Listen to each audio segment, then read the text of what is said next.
Pero por la gracia de Dios soy lo que soy. Y su gracia no ha sido en vano para conmigo.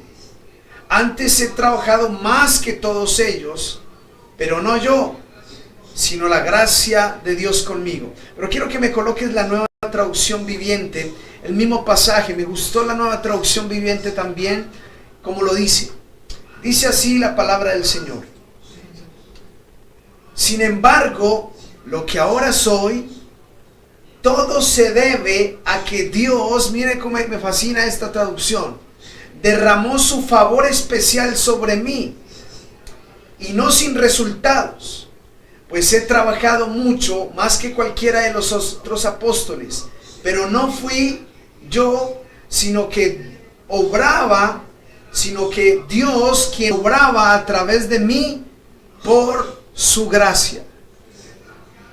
Dígale a alguien que está a su lado, dígale, por su gracia. Por su gracia. Qué bendición es poder entender y comprender la gracia de Dios. Debemos aprender a discernir y a comprender. El domingo hablábamos de la gracia del Evangelio, de la gracia que fue derramada, que nos hizo salvos, que nos sentó junto a Cristo, la gracia que nos mantiene llenos del Espíritu Santo, la gracia que nos permite andar en amor y luz, y es la misma gracia que nos sostiene firmes contra las lanzas del diablo. La gracia de Jesús. Pablo fue cuestionado como apóstol.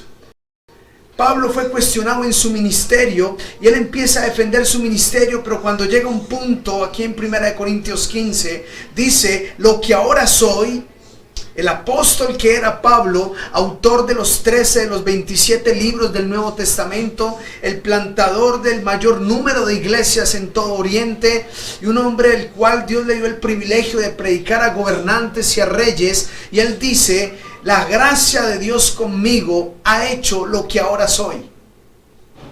Entonces vemos la gracia de Dios obrando en una persona que lo llevó de una condición hasta otra. Recuerde que él era un enemigo de la fe, un enemigo de la iglesia, pero cuando conoció a Cristo, vino una gracia sobre él, y quiero que empezamos a querer entender, por lo menos a esforzarnos para entender qué es gracia, porque yo creo que nuestra mente humana no alcanza a comprender la dimensión y la profundidad de lo que la Biblia denomina gracia. Como la Nueva Traducción Viviente acabamos de leer, traduce favor especial. Otros traducen como bondad, otros como misericordia, otros como simplemente gracia de Dios. Pero ¿qué es esa gracia? ¿Cómo la pudiéramos definir?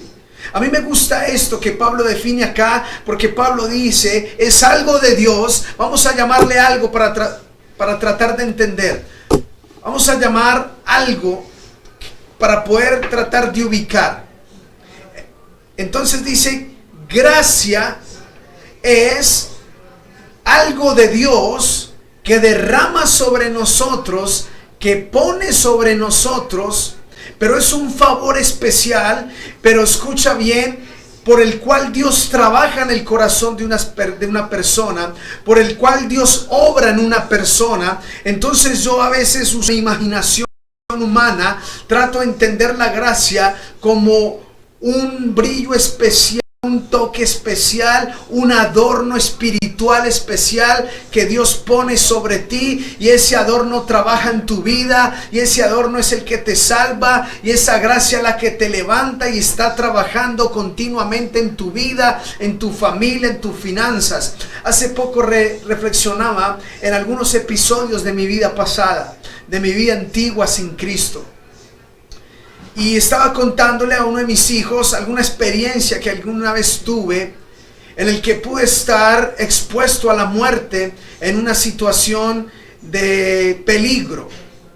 Pero en ese momento, si usted me preguntase, en ese momento, años atrás, cuando no conocía a Cristo, envuelto en ese ambiente y expuesto a la muerte, me atribuí haber salido con vida en ese momento a mi habilidad, a mi capacidad, a mis méritos. Me lo atribuí a mí mismo. Pero cuando hablaba con mi esposa y hablaba con mi hijo al respecto, el Señor habló a mi corazón Y no fui yo. Fue la gracia de Dios conmigo. Y empecé a reflexionar todas las veces que el Señor entonces, por su gracia me guardó, por su gracia me preservó la vida, por su gracia ha estado conmigo, por su gracia me llamó, por su gracia me sanó de cáncer, por su gracia me empoderó, me puso en el ministerio y llevo 23 años sirviéndole al Señor por la misma gracia. Y como iglesia, quiero que hagamos el ejercicio de cómo la gracia de Dios ha estado en la iglesia. Estamos celebrando 16 años, pero la iglesia comenzó con 2 personas en una casa allá en el barrio Mirador de Arenales de 5x3. Estaba estas 2 personas fieles y estaba mi esposa y mis 3 hijos que habíamos venido de Bogotá, y la gracia del Señor estaba con nosotros y nos permitió ir avanzando. Tuvimos una conquista de unos lotes, luego nos permitió conquistar la primer casa donde pudimos establecer la iglesia para 100, 120 personas, y luego por la misma gracia del Señor nos permitió conquistar este último lugar con capacidad para 400, 500 personas.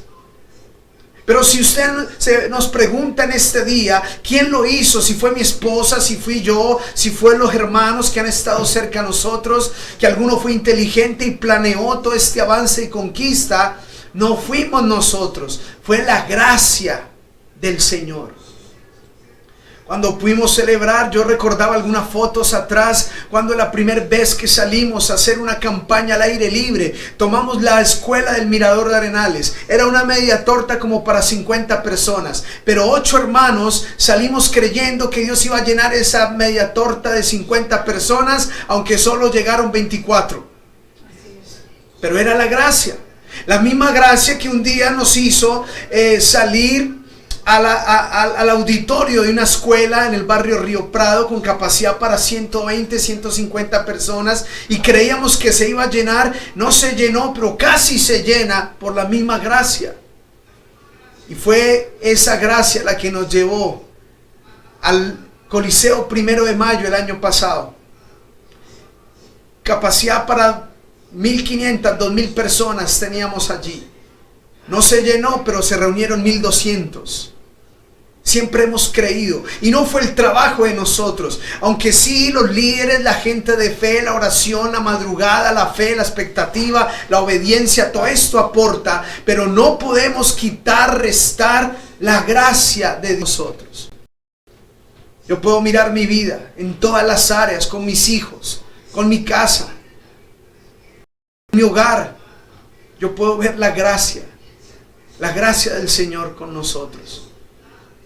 Recuerdo cuando oramos a Dios, estábamos orando al Señor con mi esposa por un vehículo, un carro, y cómo Dios lo tenía preparado para nosotros, que nunca se nos dio en otros lugares, se nos dio con un concesionario que nos financió y podemos adquirir el carro preciso para nuestra familia.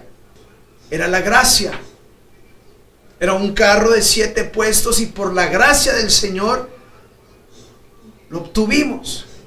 Pero fue la gracia de Dios. Y yo le pudiera contarle un montón de testimonios como persona, como familia, como iglesia. Y he visto la gracia de Dios. Es algo que uno no sabe describir. Es algo que uno no sabe entender. Es algo de lo que uno simplemente puede hablar y decir: es una intervención divina la que hizo algo a favor de mí y obtuve la bendición. Déjeme compartirle con usted una historia bíblica que nos va a reflejar mejor lo que es gracia. Yo le invito a que vaya al libro de 2 de Samuel, capítulo 4, versículo 4. Y déjeme compartirle lo que es gracia. Vamos a leer solo Nueva Traducción Viviente. 2 de Samuel, capítulo 4, versículo 4. Y vamos a ver en la vida de un hombre qué es gracia. Y te invito a que en esta noche tomes esta palabra, la apliques a tu vida y digas: esta es la gracia de Dios en mi vida. 2 de Samuel capítulo 4 versículo 4 dice así la palabra de Dios: Jonatán, hijo de Saúl, tuvo un hijo llamado Mefiboset, quien quedó lisiado de niño cuando Mefiboset tenía 5 años. Llegó la noticia de Jezreel de que Saúl y Jonatán habían muerto en batalla. Al enterarse la niñera tomó al niño y huyó, pero con el apuro se le cayó y quedó lisiado. A esto es lo que la gente denomina desgracia. Quiero que me preste mucha atención acá. Cuando llegó a la noticia a la casa de Saúl y Jonathan, llegó la noticia de que habían asesinado a Saúl y habían matado a Jonathan en la guerra. Alguien trajo la noticia a su casa y la nodriza o la niñera sabía que en las leyes de guerra de aquel entonces, después de matar a un rey, mataban sus hijos, sus nietos, su descendencia, para que nadie se levantase a pedir el reino o por venganza. Entonces la nodriza o niñera, como conocía la noticia, tomó al niño de 5 años y huyó, y en su huida al niño se le cae, se apagó.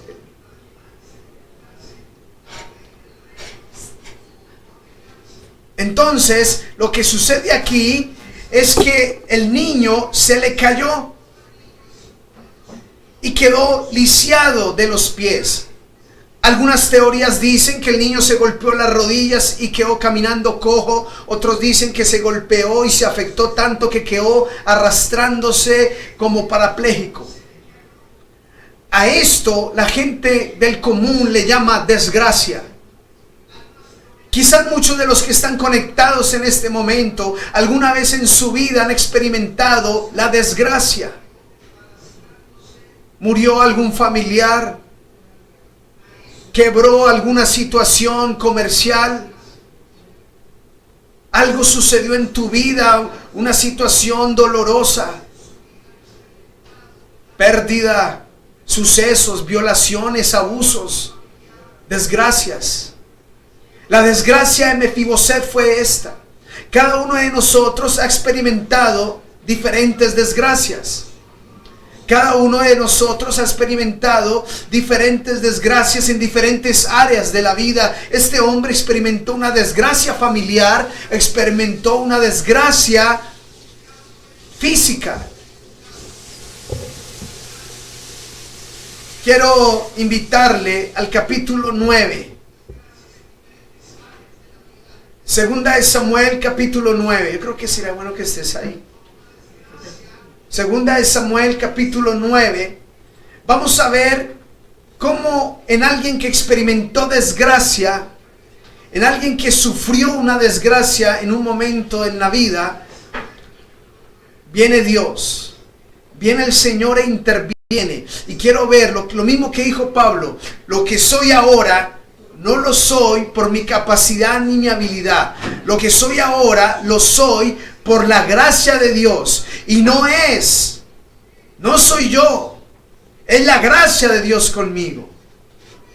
Entonces yo quiero que podamos en esta noche percibir y diferenciar cuándo es algo bueno que tú has aportado, cuándo es tu habilidad, tu capacidad, pero que nunca desligues lo bueno que te sucede a la gracia gloriosa del Señor. Ahora, dice la escritura, segunda de Samuel, capítulo 9, vamos a leer del versículo 1 al 5. Cierto día, escucha bien, cierto día, David preguntó: ¿hay alguien de la familia de Saúl que aún siga con vida?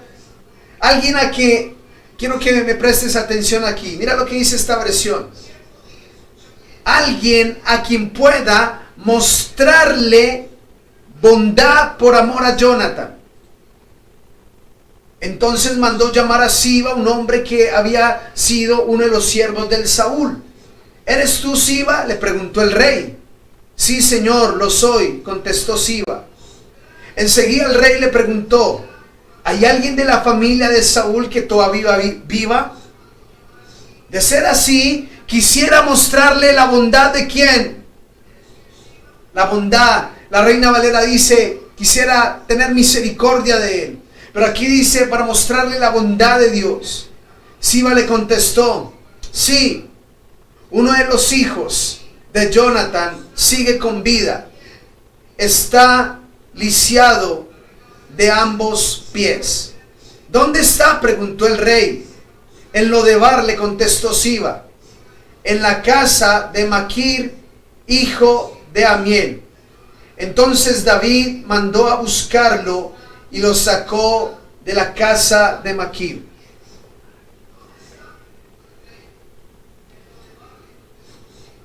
Bien, quiero que miremos algo aquí en este pasaje.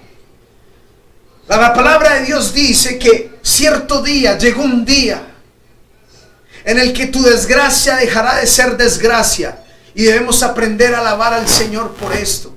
No importa la desgracia que en algún momento vivamos en la vida.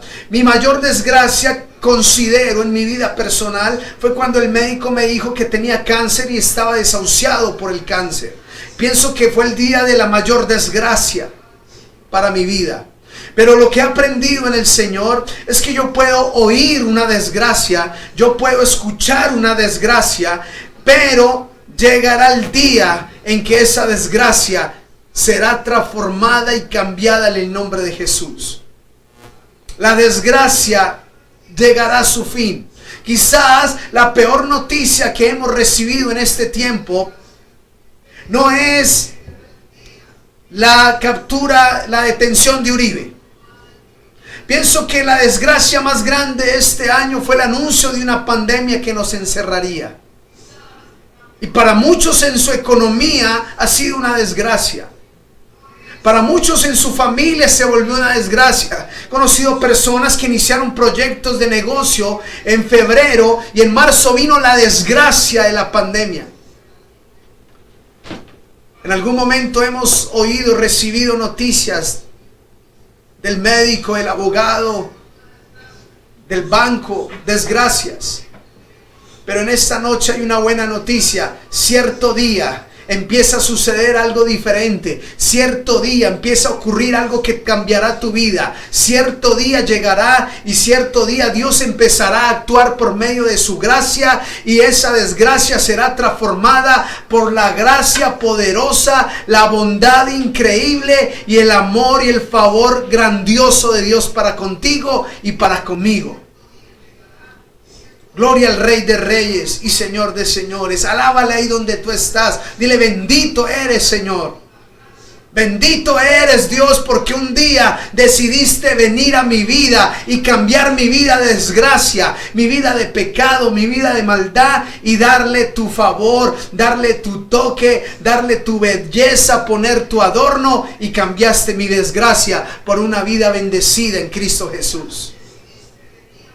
Bendito es el Dios de los cielos. Quiero resaltar la obra de Dios en este hombre. Llegó un día en que el rey lo mandó llamar. Y el rey dice: quiero mostrar mi bondad a él. Pero hoy estamos hablando de un rey más grande que David.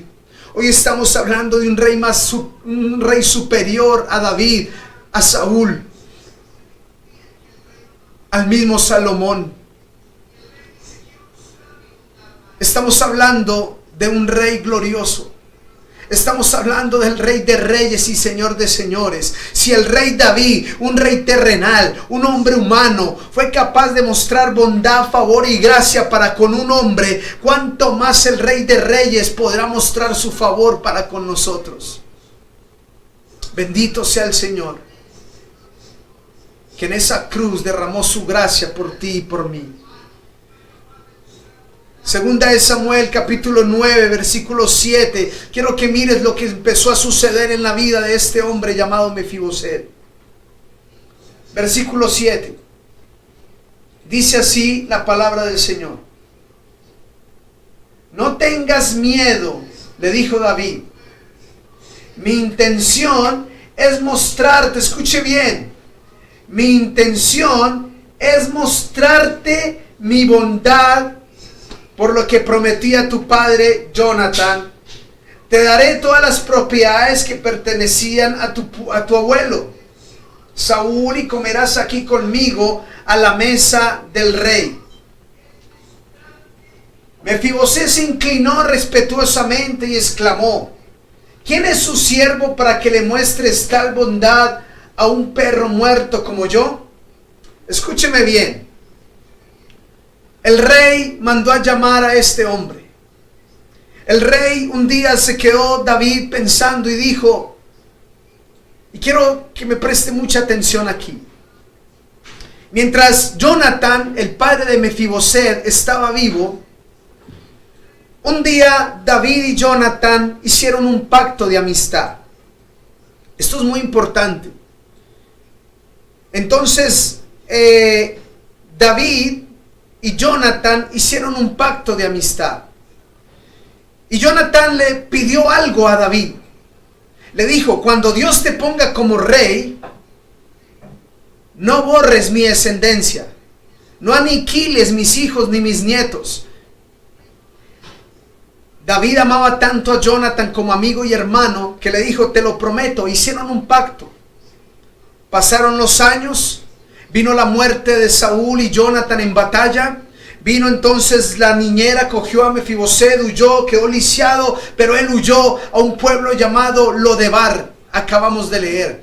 Y en este Lodebar significa sin pastos. Otros han dicho que significa lugar incomunicado. Se parece a ese pueblito por allá que no aparece ni en el mapa.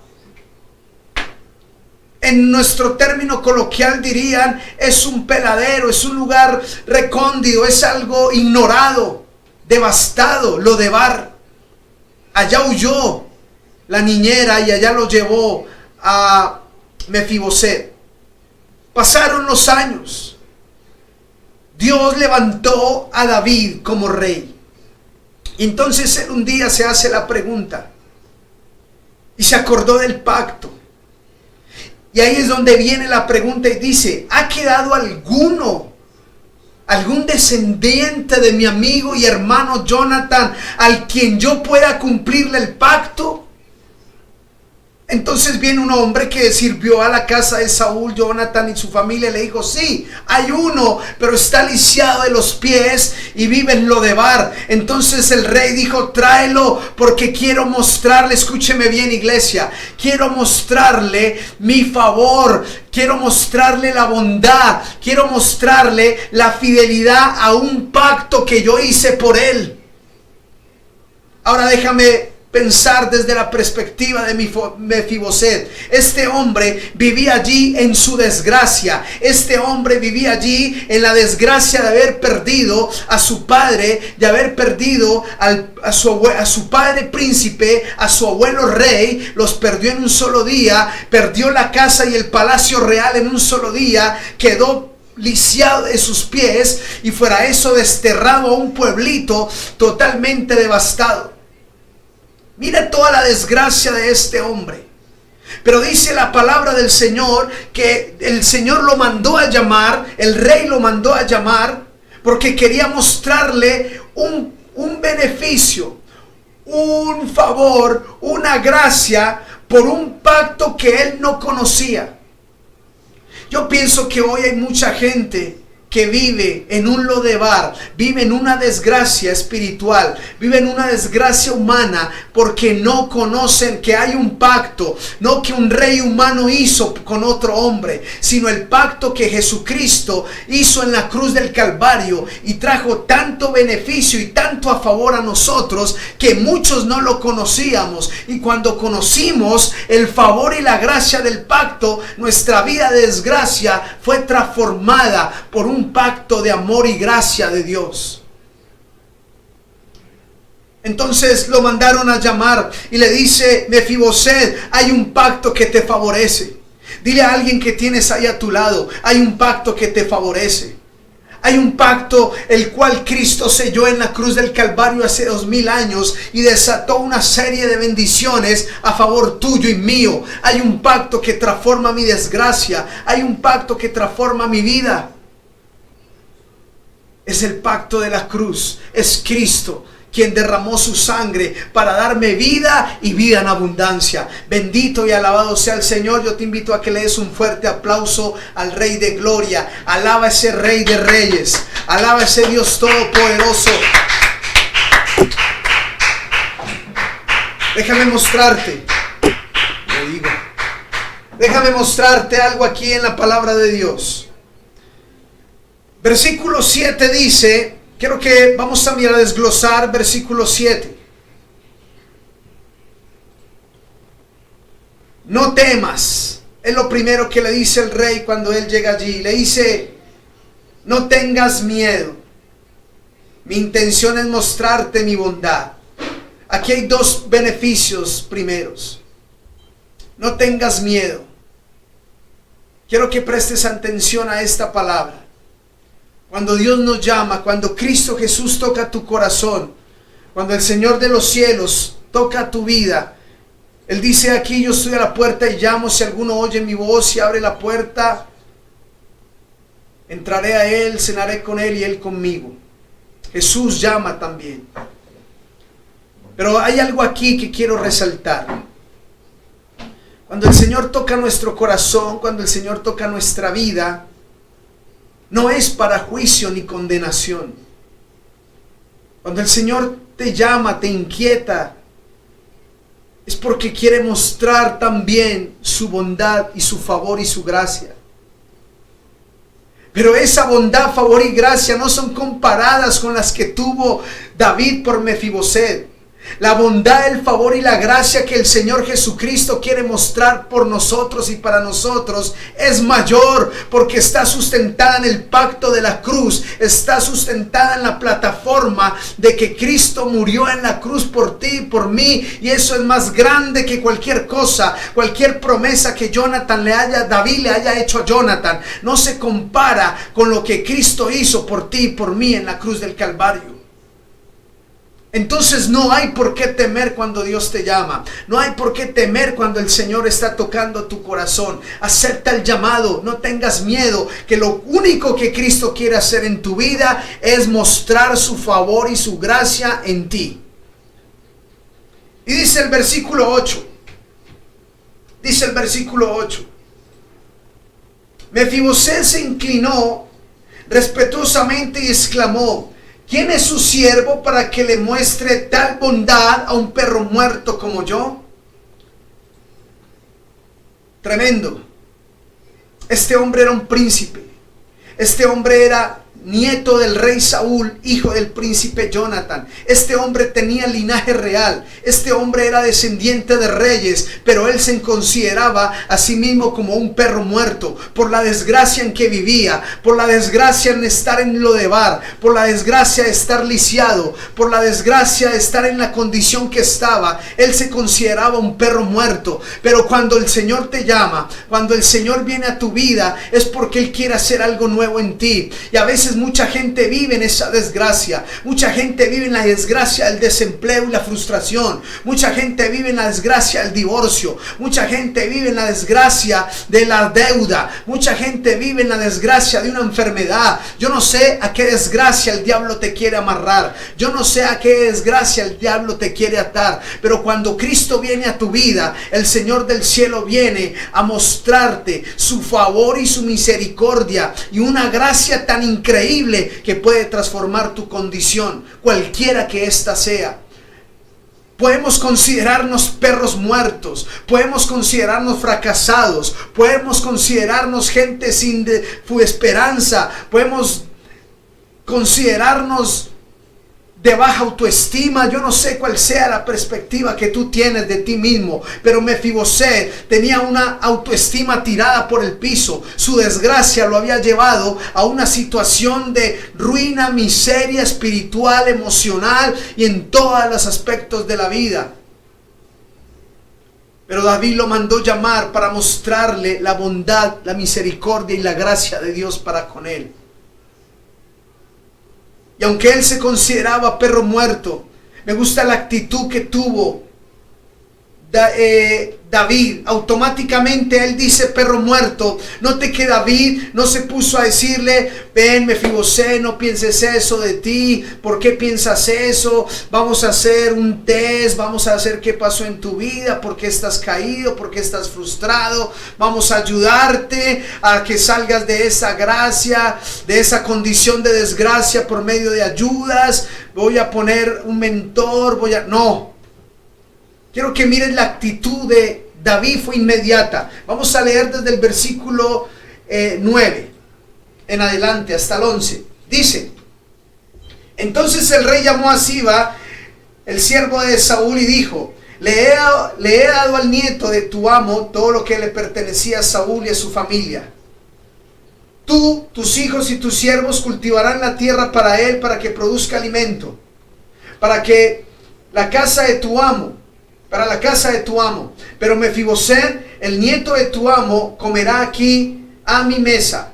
Siba tenía 15 hijos y 20 siervos. Siba respondió: sí, señor, el rey, yo soy su siervo y haré lo que me ha ordenado. A partir de ese momento, Mefiboset comió a la mesa de David como si fuera uno de los hijos del rey. Diga el que está a su lado: increíble gracia. Dile: increíble gracia. Cierto día, la desgracia de Mefiboset cambió y dio un giro de 180 grados. Cierto día, la bondad de un rey le transformó su vida. Cuanto más la bondad del Rey de Reyes transformará la nuestra, independiente de la desgracia que estemos viviendo o atravesando. Dice la palabra que David inmediatamente dio la orden y le dijo, empezó a restaurar a este hombre. Pero quiero que mires, la restauración es completa, porque hay gente que piensa que Dios solo vino a restaurar tu alma y que vino solo a restaurarte tu corazón. No, la restauración del Señor es completa, es integral. Mira que lo primero que restaura son las tierras, son su herencia. Entonces Dios vino a restaurar no solo tu corazón, sino tu herencia en el reino de Dios. Segundo, le restauró su condición y su posición como príncipe. Después de ser un hombre desterrado en un pueblo por allá alejado, él lo manda a llamar y lo restaura y lo sienta en la mesa como uno de los hijos del rey. Entonces Dios le restaura su herencia, pero también le restaura su condición de príncipe. Entonces volvamos a retomar. Cuando él dice, ¿por qué le quieres mostrar tanta bondad a un perro muerto como yo? David da la orden enseguida y dice, denle en todas las tierras que le pertenecen a él, denle en la herencia que le pertenece a él, y de ahora en adelante él se sentará conmigo a la mesa como uno de los hijos del rey, es decir, al nivel de los príncipes. Esa es la gracia. Esa es la gracia de Dios. Esa es la gracia de Dios que alcanzó a Mefiboset. Esa es la gracia del Señor que levantó a Mefiboset en condición de desgracia en Lodebar y lo sentó en mesa real en el palacio para que fuera sustentado con los manjares del palacio. Jesús te invitó a su mesa. Jesús me invitó a su mesa. Si Mefiboset se sintió honrado comiendo en la mesa del rey David, cuánto más tú y yo nos vamos a sentir honrados de estar en la mesa, sentados juntamente con Cristo, en victoria y bendecidos, sentados en Él, junto a Él, por la gracia que Él nos ha dado. Si Mefiboset se sintió contento de haber sido restaurado de una condición de Lodebar a una condición de mesa del rey, ¿cómo podemos estar nosotros cuando Mefiboset ni siquiera tenía la esperanza de ser sanado, porque el que lo llamó fue David y era limitado? Pero cuanto más los hijos del Rey de Reyes y Señor de Señores, cuando Él nos llama, no solo nos restituye la herencia, no solo nos restituye la identidad como hijos de Dios, como príncipes del reino de Dios, sino que también nos restituye aún la sanidad. Y yo creo que el Mefiboset en este tiempo hubiese caminado por el poder de la palabra de Cristo. No solo le hubiera dado su herencia, no solo lo hubiera elevado a ser príncipe, a restaurarlo como príncipe, sino que el Rey de Reyes le hubiera dicho, como le dijo al paralítico, como le dijo a todos en la palabra, levántate y anda. Lo que quiero mostrar es que la restauración del Rey de Reyes, la bondad, el favor y la gracia de Cristo es mayor y superior que la que David mostró y reveló a Mefiboset. En esta hora lo que te quiero decir es que la gracia que Dios quiere revelar a tu vida, que la gracia que el Rey de Reyes quiere revelar a tu vida, mostrar en ti, como hablábamos el domingo pasado, nos eligió para mostrar en nosotros y ser ejemplo de su abundante e increíble gracia. Entonces, la gracia que Jesucristo quiere manifestar en ti es superior a la que David mostró a Mefiboset, de restaurar su herencia, de restaurar su posición y condición como príncipe de Dios y restaurar su sanidad. Eso puede hacer el Rey de Gloria por ti y por mí, una restauración completa, y no importa la desgracia que estemos atravesando. La gracia nos levanta, la gracia nos bendice, y estoy sentado juntamente con Él en la mesa, en victoria y firme contra las acechanzas del diablo, en el nombre de Jesús. Gloria al Señor. Quiero finalizar con esta parte. Este hombre, su vida cambió en un día cuando vino la desgracia. Pero su vida fue restaurada cuando vino la gracia de Dios. Deja que la gracia de Dios trabaje en ti. Confía en la gracia de Dios contigo. Yo te quiero invitar a orar en esta noche. Yo no sé lo que estés viviendo y atravesando, pero vamos a creer en una gracia transformadora. Vamos a creer en la gracia de Dios. Yo anhelo esta gracia. Quiero que unamos la predicación del domingo y esta, sentado con Cristo, por su gracia, lleno de amor, luz y del Espíritu Santo por su gracia, firme contra las acechanzas del diablo por el mismo favor y bondad. Pero hoy se agrega algo. Cuando logro entender de que no soy yo, cuando logro entender que no es trabajo mío ni esfuerzo mío, no fue Mefiboset el que se esforzó por ser restaurado, no fue Mefiboset, escúchame bien, no fue Mefiboset en sus propias fuerzas que buscó la restauración de su herencia, no fue Mefiboset que buscó en su propia habilidad y capacidad volver a la mesa del rey, fue la bondad que se extendió, fue la gracia del cielo que se extendió hacia él. Si fuese por él sería un perro muerto. Padre, vamos a orar en esta hora.